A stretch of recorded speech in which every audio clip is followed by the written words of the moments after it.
अस्सलाम वालेकुम everyone, welcome back to my channel. कैसे हैं आप सब? आई होप आप सब लोग बिल्कुल ठीक होंगे। अल्लाह ताला आप सब लोगों को अपने घरों में खुश रखे, शाद व आबाद रखे, आमीन। तो जी आज यहाँ पे है वेंसडे 21 अप्रैल और 9 रमज़ान मुबारक है और इस वक्त शाम के 5 बज रहे हैं और मैं यूनिवर्सिटी से फ्री होके अब वापस जा रही हूँ कीटा में कायनात को लेने के लिए। और इस वक्त मैं बहुत ज़्यादा थकी हुई हूँ और आपको मेरी आवाज़ से भी लग रहा होगा। तो क्योंकि मुझे वॉइस ओवर करने में मुश्किल होती है तो आई थॉट मुझे जो है ऑडियो भी वीडियो के साथ ही कर लेनी चाहिए तो ज़्यादा सही रहे। अब ये मैं कायनात को लेने के लिए आ गई हूँ कीटा में और ये क्योंकि अब गर्मियाँ हो चुकी हैं ऑलमोस्ट स्टार्ट, तो अब ये लोग बाहर होते हैं। अस्सलाम वालेकुम कायनात। हाँ जी, तो अब हम घर आ गए हैं और अब मैं थोड़ा सा बैठी हूँ, रेस्ट कर रही हूँ 5-7 मिनट के लिए। और कायनात जो है वो जंपिंग कर रही है बेड पे। क्या कर रही हैं आप कायनात? एक बात बता दें मामा को, जब घर पे आते हैं डोर ओपन करते हैं फिर क्या कहते हैं? पापा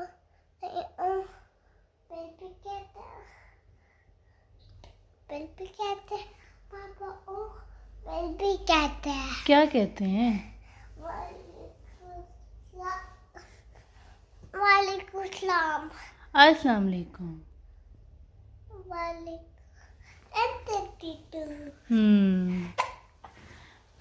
कोई घर पे हो या नहीं हो क्या कहना होता है? एंटर होके क्या क्या बोलना होता है? Are you tired? नहीं। फिर क्या हुआ?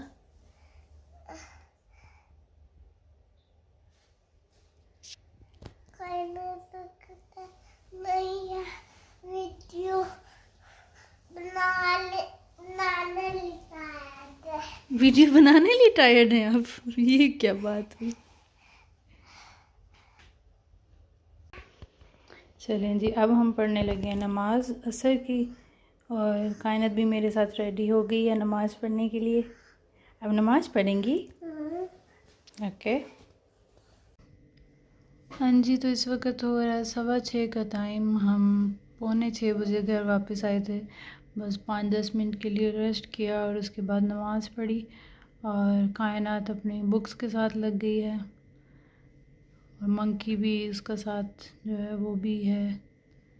तो इस वक्त मेरी जो कंडीशन है वो बहुत जो है वो क्रिटिकल कह लें, ट्रिकी हो जाती है रोज़े के साथ। अल्लाह पाक हिम्मत दे, हम रोज़े सारे जो है वो कंप्लीट करें और कोई इस तरह की कोई बीमारी ना आए जिसकी वजह से हमें रोज़े छोड़ने पड़ जाएं। लेकिन मैं आपको अपना एक्सपीरियंस बताती हूँ कि एक्चुअली मेरा जो है वो 2 इयर्स पहले 2019 में मेरा जो है वो मेरी छोटी सी सर्जरी हुई थी गॉल ब्लैडर रिमूवल की, पित्ते की जो आप कहते हैं उसके रिमूवल की। तो उसकी वजह से अब ये है कि मुझे काफ़ी इशू होता है। मतलब ये कि वैसे तो सब कुछ नॉर्मल होता है और वो छोटा सा एक बिल्कुल छोटा सा पार्ट होता है। आप सब लोगों ने मोस्टली लोगों ने सुना होगा और कुछ लोगों ने रिमूव भी करवाया होता है। लेप्रोस्कोपी कहते हैं उसको। तो वो छोटा सा एक वो डाल के और एक दिन में ही वो सर्जरी कंप्लीट हो जाती है, 1-8 घंटे में। लेकिन उसमें होता ये कि जब आपका गॉल ब्लैडर आपकी बॉडी के अंदर होता है तो जब आप खाना खाते हैं तो उस वक़्त जो बाइल की सिक्रीशन है, बाइल से जो सिक्रीशन होती है तो वो गॉल ब्लैडर में फिर जो है स्टोर हुई भी होती है पहले सिक्रीट होके। तो जब आप खाना खाते हैं तो फिर वो आपके स्टमक के अंदर जो है वो रिलीज़ होती है और फिर आप जो है वो आपका खाना जो है वो डाइजेशन में वो बाइल जो है वो हेल्प आउट करता है। लेकिन जब आपका गॉल ब्लैडर नहीं होता तो फिर वो जो बाइल से सिक्रीशंस हो रही होती हैं जो अल्कलाइन होती हैं थोड़ी सी, तो वो सिक्रीशंस जो हैं वो फिर स्टोर नहीं होती गॉल ब्लैडर में, और फिर वो डायरेक्टली स्टमक के अंदर ही मुसलसल सिक्रीट होती रहती हैं, आप खाना खाएं या ना खाएं। और अगर आप खाना नहीं खाएंगे थोड़ी थोड़ी देर बाद, तो वो इतनी ज़्यादा उसके अंदर वो सिक्रीशंस जो हैं वो हो जाती हैं कि उनसे आपको बहुत ज़्यादा बर्न्स से और पेन सी होना शुरू हो जाती है।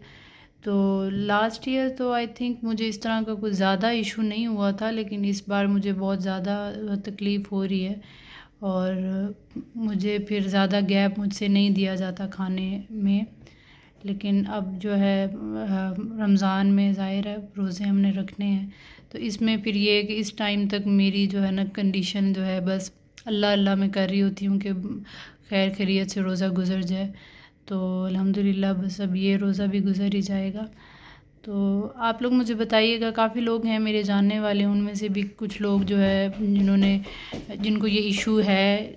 और एक्चुअली रिमूव मैंने किस लिए करवाई थी गॉल ब्लैडर, क्योंकि मेरी गॉल ब्लैडर में स्टोन्स थे, पत्थरी थी, और वो रिमूव नहीं हो सकती और किसी तरीके से। तो फिर और ज़्यादा अगर बहुत ज़्यादा वो बढ़ जाए तो फिर इन्फेक्शंस का ख़तरा होता है, तो फिर यही रिकमेंड करते हैं कि इसकी जो है लेप्रोस्कोपी ही करा ली जाए, और मैंने स्विट्ज़रलैंड में यहीं पे ही आके कराई थी। तो बाकी तो अल्हम्दुलिल्लाह सब कुछ बिल्कुल ठीक है, बस यही होता है कि जो ड्यूरेशंस हैं खाने के उसमें ज़्यादा गैप नहीं दिया जा सकता, फिर वो जो है वो उसका बाइल के जो सिक्रीशंस हैं उनकी वजह से पेन होना शुरू हो जाता है। तो ये है मेरा एक छोटा सा एक्सपीरियंस। आप लोग मुझे बताइएगा कि जिन लोगों ने अगर खुदा न खास्ता किसी को इस तरह का इशू था, अगर उन्होंने करवाई है लेप्रोस्कोपी और गॉल ब्लैडर रिमूव करवाया है, तो उनका कैसा एक्सपीरियंस होता है रमज़ान में। और मेरे लिए भी दुआ कीजिएगा, अल्लाह ताला मुझे भी तौफीक दे कि मैं पूरे रोज़े रखूं। और अब आप देख सकते हैं कि कायनात माशाल्लाह अब टॉयज़ के साथ लग गई है, कुकिंग कर रही है। कायनात आप क्या कर रही हैं? हाँ जी, आज आप क्या बनाएंगी हमारे लिए?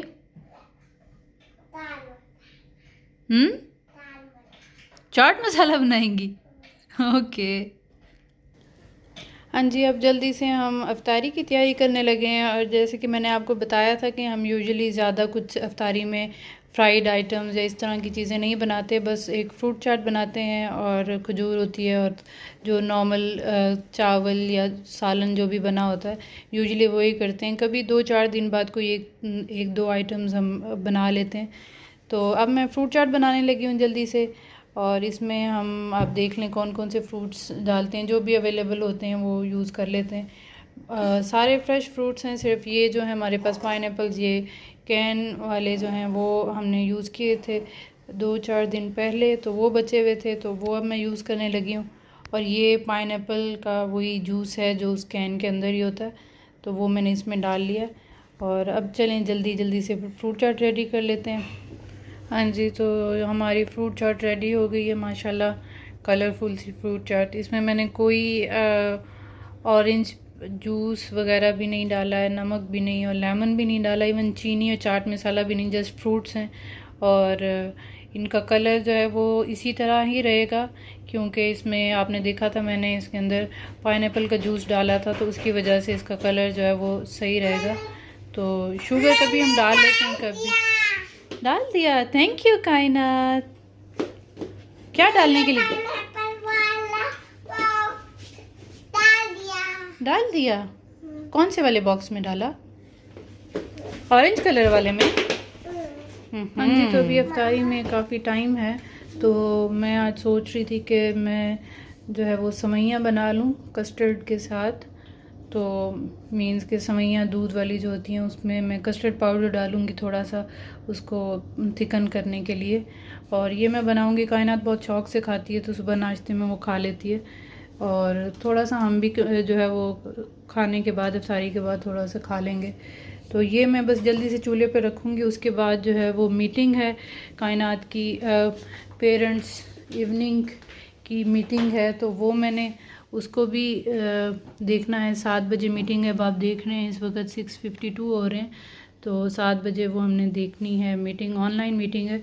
वैसे ये जो है वो गेट टुगेदर होती है पेरेंट्स इवनिंग की, बट ड्यू टू कोरोना ये पॉसिबल नहीं है, तो इसलिए उन्होंने जो है वो ऑनलाइन ये मीटिंग रखी हुई है, तो वो हमने अटेंड करनी है।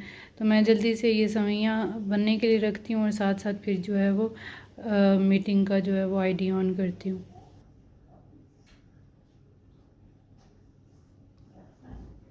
ये है जी मीटिंग की का रिमाइंडर।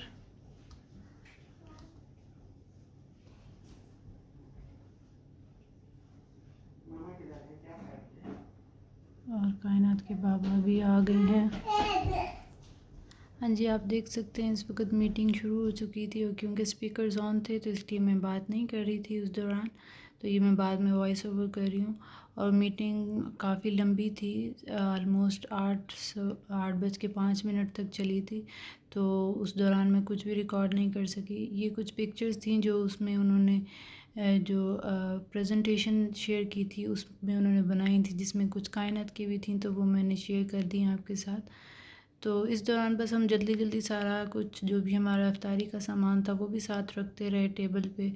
और जैसे मैंने पहले बताया कि हमने कुछ ज़्यादा आज बनाया नहीं था। एक दिन पहले हमने मटन और आलू का सालन बनाया था, तो वो हमारे पास रखा हुआ था और वही हमने बस गरम किया था, और साथ रोटियां थी। और इसके अलावा साथ हमारे पास ये सैलेड है, बिल्कुल सिंपल सा सादा सा। और हम शरबत वगैरह कोई नहीं यूज़ करते, सादा पानी ही होता है। और फ्रूट चाट मैंने आपको पहले ही दिखाई। और साथ ये जो कस्टर्ड वाली सेवइयाँ मैंने बनाई थी ये हैं। इसमें शुगर थोड़ी सी कम थी, लेकिन अच्छी बात है कि चीनी कम ही होनी चाहिए। एनीवेज़, तो ये थी हमारी छोटी सी आज की इफ्तारी और इफ्तारी का मेन्यू। और आई होप आपको अच्छा लगा होगा, और ज़रूर मुझसे शेयर कीजिएगा, बताइएगा आपको कैसा लगा। और बस फिर उसके बाद हमने इफ्तारी की। इफ्तारी करने के बाद किचन वगैरह समेट के नमाज़ वगैरह पढ़ी हमने। अब हम बस चाय पी रहे हैं, वो ख़त्म करेंगे और कायनात के सोने का टाइम हो जाएगा। इस वक्त मैं वॉइस ओवर कर रही हूँ, तो इस रात के 12 बजे हुए हैं। तो यहीं तक थी मेरी आज की ये इवनिंग रूटीन। आई होप आपको अच्छी लगी होगी। मुझे दुआओं में याद रखिएगा, और प्लीज़ चैनल को सब्सक्राइब करना और बेल नोटिफिकेशन को प्रेस करना ना भूलिएगा, अदरवाइज़ आपको मेरी वीडियोज़ नहीं मिलेंगी, उनके नोटिफिकेशन नहीं मिलेंगे।